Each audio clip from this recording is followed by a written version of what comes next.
I am so excited about this class, and I wanted you to have a chance to, first of all, tell us a little bit about what you think, if you had to describe the essence of the class, and why it's so important for a student in our program to take advantage of the kind of teachings that are going to be part of this class. Yeah. So the title of the class is Digital Transformations of Organizations, and the essence of it is the change processes that every single organization goes through and is going through in this moment. Absolutely. That are both social and technical, have to do with organizational development and technology innovation, and these things intersecting. Yeah. So the essence, of course, is how to be strategic as a leader in proactively anticipating all of the complexity to that and guiding and informing an organization through those processes. Yeah. I mean, one of the reasons we were so excited to make this track neutral class is because we know that while there are distinct electives when it comes to MCDM and MCCN, this is a class that benefits every single one of our students, no matter whether you're in the public sector, the private sector, the nonprofit sector, working for yourself. All of us function in professional environments where digital is ubiquitous, but it's ever changing, and we have to manage those transformations. Yeah. So talk a little bit about the field work, because this is, again, a skill set that will serve you well regardless of where you work. So it's a course that has to integrate the theoretical and the practical, because the reason why so many organizations struggle with technology change when they're changing their internal software, their client management software, or their tools for archiving whatever they decide on in meetings, any one of those types of technology changes often causes companies to come unglued or end up spending time and resources that they didn't anticipate, or end up having some real conflict among staff because nobody saw what was coming in terms of how work was going to change and who was going to get way overwhelmed and who was going to actually not have anything productive to do as technology changes. So there are a lot of great ideas and solid theory out there in organizational relations and in technology innovation that most people in the workplace just haven't had a chance to read and think about. But it exists, and it exists in a really great, accessible way. So Sheetal Agarwal and I are going to bring that to bear on what happens. But the actual learning and integration is going to happen as each student in the class spends an hour a week, just one, but an hour a week in an organization that they're excited about.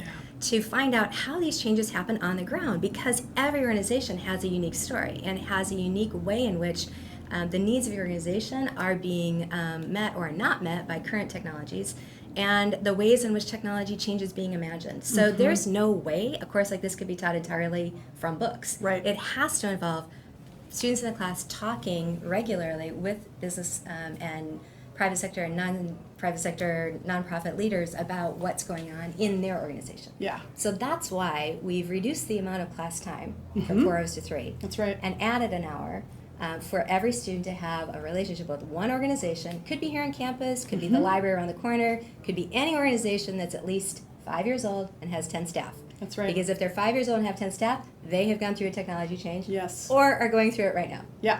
So they're out there, they're talking once a week with a question we give them, and whatever sub-questions are appropriate for their particular organization, and they're reporting back every week in a brief couple paragraph report what they learned about that question organization. And then the fun starts, because then students every week get to workshop those reports, think with each other about what other questions should be asked, help each other prep for the next week's hour-long appointment, and we get to do this internationally. Yeah. You want to say something about that? Sure. So, the other cool thing about this course, which is a total trial balloon, we'll see how this works, but the second half of the quarter, I'm going to relocate to Shenzhen, China, which is the innovation the innovation universe for China. It is the epicenter of innovation in China, in digital technology, but also in organizational development and production and all kinds of aspects of really cool org change stuff.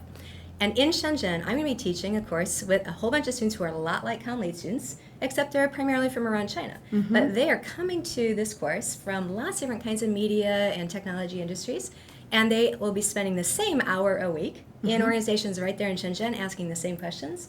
And we together then will be able to look at these reports together and figure out, so what aspects of technology change, organizational change are perhaps universal, and what things are particular to cultural context, governmental context, etc. So we'll be able to parse that down in ways that will equip everyone in the Seattle classroom and in the Shenzhen classroom to be an even better leader. Absolutely. Because every company is working in a global environment. Yes, so many themes just they weaved so well together in this class. We've got leadership, communication, technological change, collaboration, a recognition of the global world that we inhabit today, and so we're just so thrilled that you're going to be able to offer it because it really it maps so well to the highest expectations that we have for our students, and it really keeps a finger on the pulse of the most important core competencies that our students can go out into the world and allows them to be strategists in a way that it's practical application that they can then go back into organizations and be that person at the table that can offer that strategic view to how we can better manage these inevitable transformations. So my co-instructor, Sheetal Agarwal, yes, not only earned her PhD here, doing a fantastic research project on digital technology development and innovation within various kinds of public organizations. She leveraged that to create her own consulting firm, in right. which this is what she does for companies all around the Seattle area. Her clients are organizations going through various times of redevelopment, reorganization processes that always inevitably involve technology changes. Right. And she is going to bring that whole wealth of experience together with the academic background we both share, sure, to be able to equip the students in this class to think well and to distinguish themselves within organizations, wherever they go, with this integration of really solid, great theory and understanding from large-scale literature and very practical connection to the kind of organizations and industries and sectors that they want to be learning about. And she feels a very well-known commodity to us. She's guest lectured in a number of our classes. Right. I hooded her at graduation. Yeah, that's right. And she was my RA in one of my classes a few years ago, so she totally gets what our program's about. Absolutely, yeah. No, we sometimes refer to the Halley's Comet of classes. This is when you want to get outside and grab because it's not going to be back again, but it's such a marvelous opportunity. So thanks for taking the time to share. Yeah. Okay.